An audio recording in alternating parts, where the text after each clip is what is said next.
Alina's eyes snapped open. She gasped for air, her chest heaving, her hands clutching at her throat as if Victor's hands were still there. But the air was fresh, the room unfamiliar. She sat up abruptly and froze. She was in her childhood bedroom.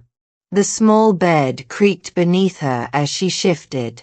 Sunlight streamed through the lace curtains her mother had once hung. The sight made her heart lurch. This room had been sold years ago, long after her stepmother forced her to marry Victor. How could she be here? Alina stumbled to the mirror. Her reflection stunned her. The woman with bruises and hollow eyes was gone. Instead, she saw a small girl, no older than 5, with chubby cheeks and wide, unscarred eyes. She touched her face, trembling. "I'm alive," she whispered. "But I'm young again." Memories flooded her. Victor's anger, his fists, the betrayal of her stepmother who had sold her off to the cruel man, and the pain of that final night when she thought her life had ended. But now, here she was, alive, small, and free, at least for now.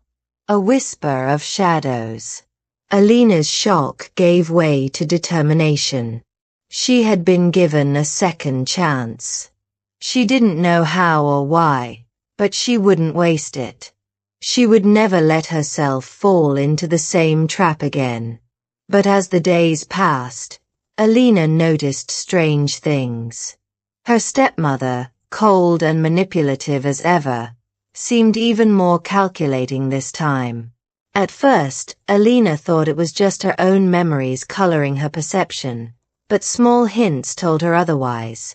A secret conversation behind closed doors, the way her stepmother seemed to watch her too closely, and the sudden appearance of letters from unfamiliar names.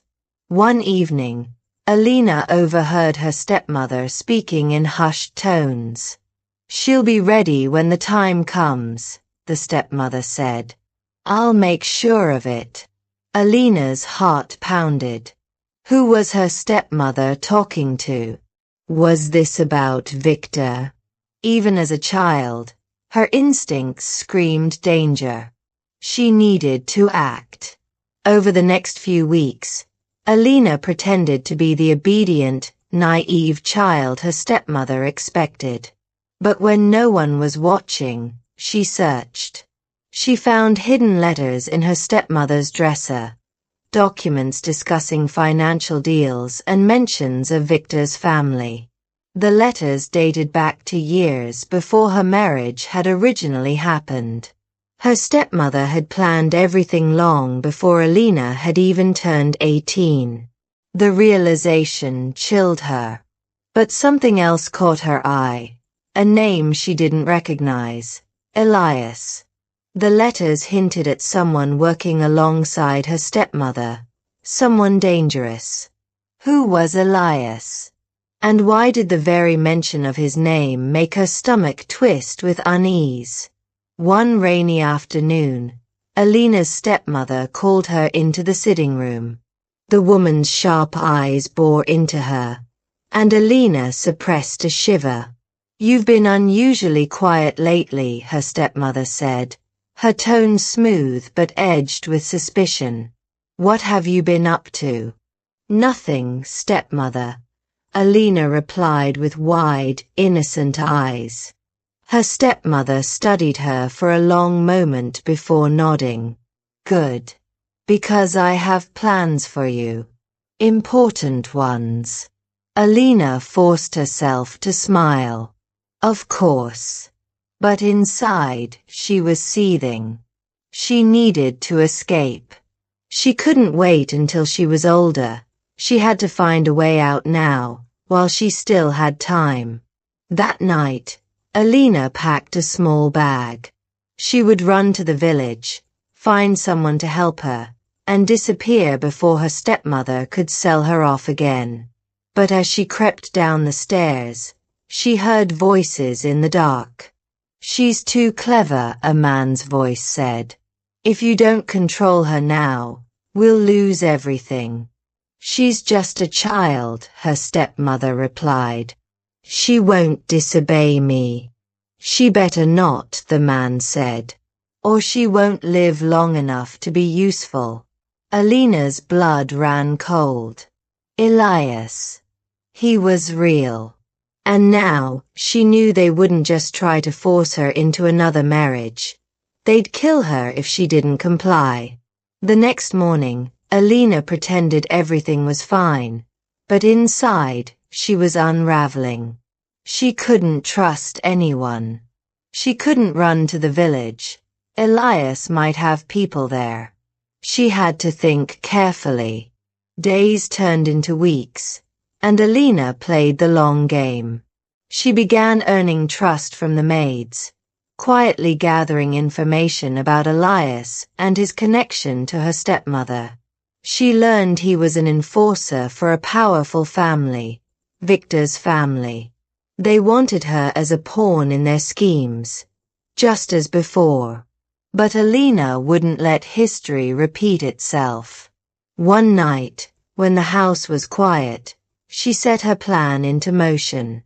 She planted the letters she had found in her stepmother's room in Elias's belongings. Then, she slipped away to the local constable with proof of their dealings. A desperate gamble.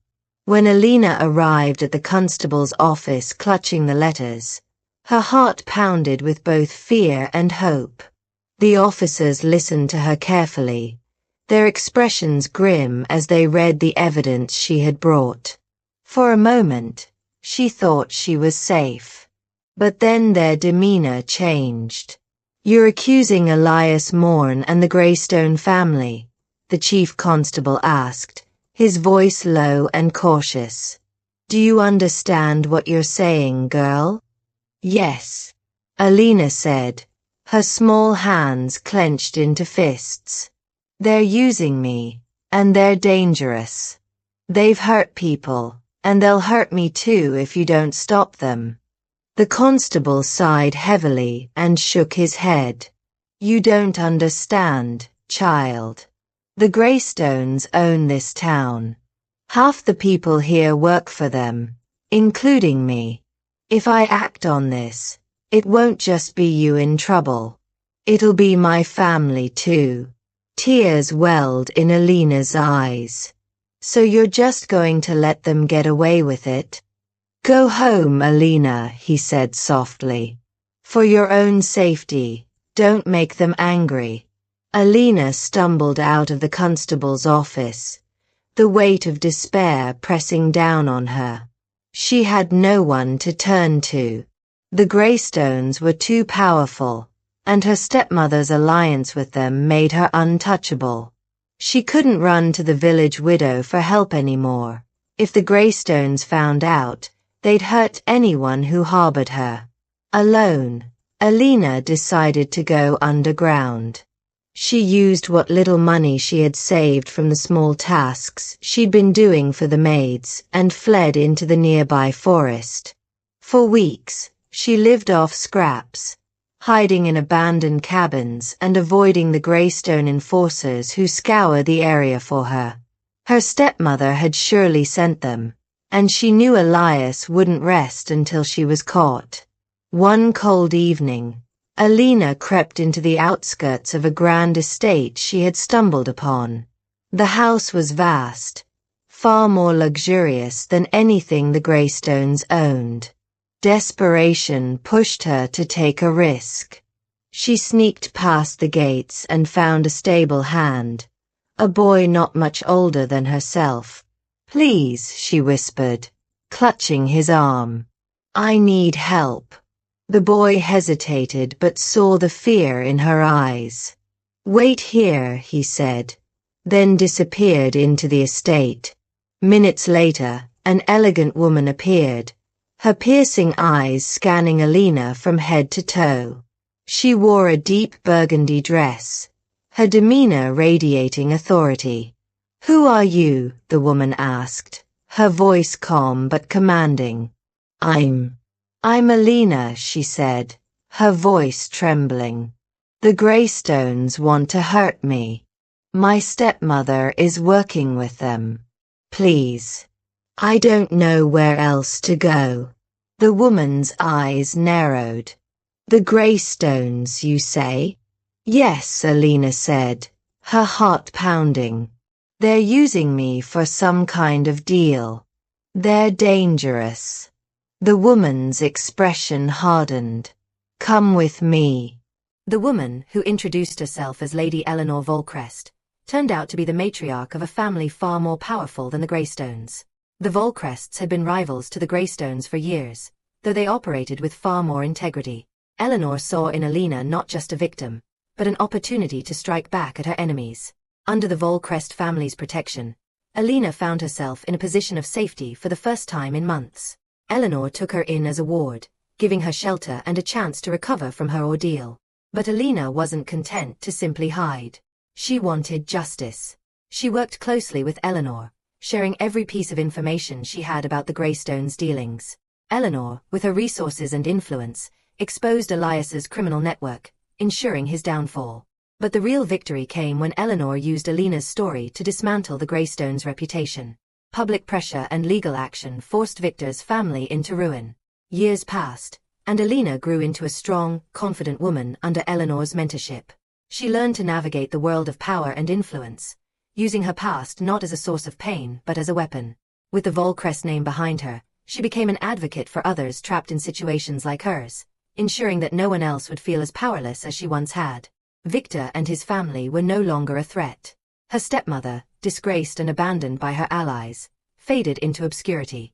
And Alina, for the first time in both her lives, could breathe freely. Her journey had been filled with sorrow and struggle, but it had forged her into someone unbreakable. And this time, her life was truly her own. Alina spent her formative years under the protection of the Volcrest family, flourishing under Lady Eleanor's care. She learned diplomacy, strategy, and resilience, carving a path for herself that was far from the shadows of her past.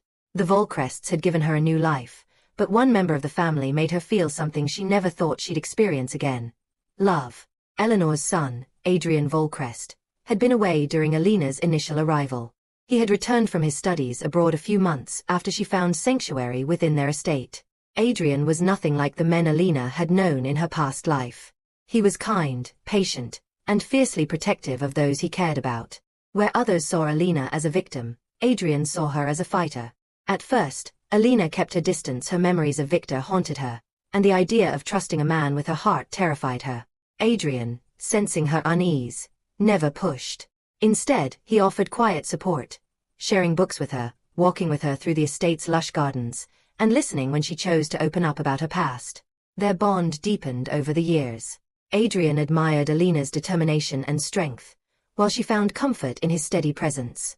He became her anchor in moments of doubt, reminding her that she wasn't defined by her scars but by the person she had become. One evening, as the sun dipped below the horizon, painting the sky in hues of gold and crimson, Adrian found her in the gardens. She was seated by the fountain, her hands tracing patterns in the water. "You've been quiet today," he said, sitting beside her. Alina smiled faintly. "Just thinking." "About the past?" he asked gently. "About the future," she corrected, turning to face him.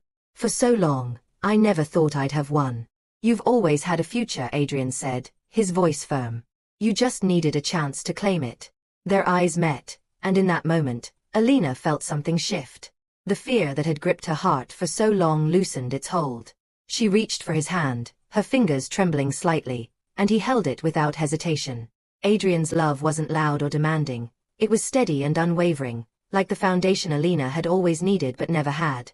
Over time, she realized she loved him not because he had saved her, but because he had shown her she could save herself. When Adrian proposed, it wasn't in a grand or flashy manner.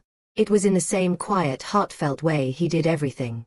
One rainy evening, as they sat by the fire in the library, he took her hand and said, "Alina, you've been through more than anyone should ever have to face.